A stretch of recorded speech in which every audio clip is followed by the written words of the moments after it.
অভিভাবক অভিভাবিকা এই বিষয়ে সচেতন হবে, শুধুমাত্র মননে নয়, জ্ঞানে নয়, কর্মে। কর্মে সেটা যখন সেটাকে সফল রূপ দেবে।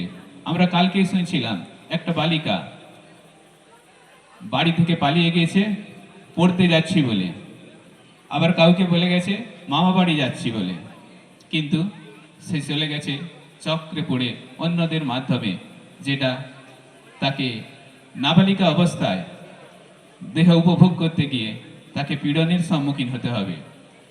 এইভাবে অনেক নাবালিকা পাচার হয়ে যাচ্ছে, তার দিকে চাকরির প্রলোভন দেখিয়ে তার দিকে বিপদগামী করছে। তো এই সম্পর্কে সচেতন হতে হবে, যেমন ওই সমস্ত ছাত্রছাত্রীকে সচেতন হতে হবে, বাবা মাকেও। তবেই আমাদের সমাজ সমৃদ্ধ হবে এবং আমরা সুসংগত এবং সচেতন নাগরিক পাব। কারণ একজন মা আমাদের সংসারে, মা হচ্ছেন দুর্গা।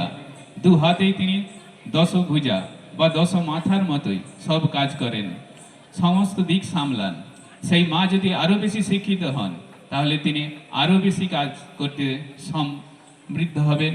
আমাদের সমাজ সংসারকে আরও কিভাবে অল্প আয়েই সুস্থভাবে সুন্দরভাবে পরিচালিত করা যায় তা করতে পারবেন।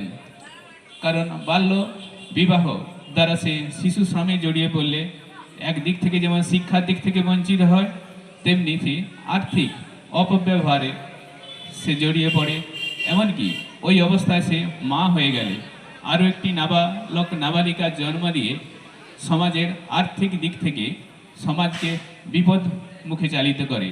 কারণ ওই শিশু জরাগ্রস্ত হয়, মাও অপুষ্টিতে ভোগে।